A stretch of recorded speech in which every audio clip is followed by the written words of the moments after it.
കാര്യമാണ്. മനസ്സിലായില്ലേ? വീഡിയോ എടുക്കല്ലേ? ശ്രീജിത്ത് വക്കീൽ അങ്ങനെ പറഞ്ഞാൽ പിന്നെ അത് സത്യമാണ്. കഞ്ചാവ് കടത്തിയതിനൊന്നും പോലീസ് പിടിച്ചിട്ടില്ലെന്ന വക്കീലാണെങ്കിൽ കഞ്ചാവ് ഉപയോഗിക്കത്ത പോലുമില്ല. പിന്നെ ഈ കാണുന്നത് വക്കീലിന്റെ വണ്ടിയിൽ വേറെ ആരോ വെച്ചതാണ്. സോറി, വക്കീലിൻ്റെതല്ല, വണ്ടി വക്കീലിന്റെ ഏതോ ബന്ധുവിൻ്റെതാണ്. പക്ഷെ കഴിഞ്ഞ കുറെ വർഷമായി വക്കീൽ തന്നെയാണ് ഉപയോഗിക്കുന്നത്.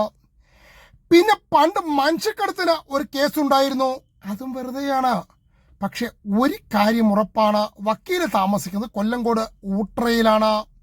ഷൊർണൂരിൽ നിന്നും കഞ്ചാവുമായി ശ്രീജിത്ത് വക്കീൽ വരുന്നുണ്ടെന്ന രഹസ്യ വിവരം ലഭിച്ചു എന്നാണ് പുതുനഗരം പോലീസ് പറയുന്നത്. പോലീസ് പരിശോധനയ്ക്കായി കാർ കൈ കാണിച്ചിരുന്നു, പക്ഷെ വക്കീൽ കണ്ടില്ലെന്ന്. വക്കീലിനെ ചതിച്ചത് പുതുനഗരത്തെ ബ്ലോക്കാണ്. വന്നതും കുടുങ്ങി.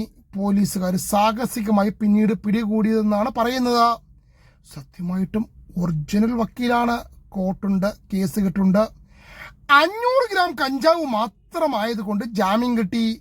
എന്നാലും ചില ആളുകൾ പറയുന്നു വക്കീലിന് കേസില്ലെന്ന്. ഇനി ആരും അങ്ങനെ പറയരുത്, കാരണം ശ്രീജിത്ത് വക്കീലിനും കേസായി.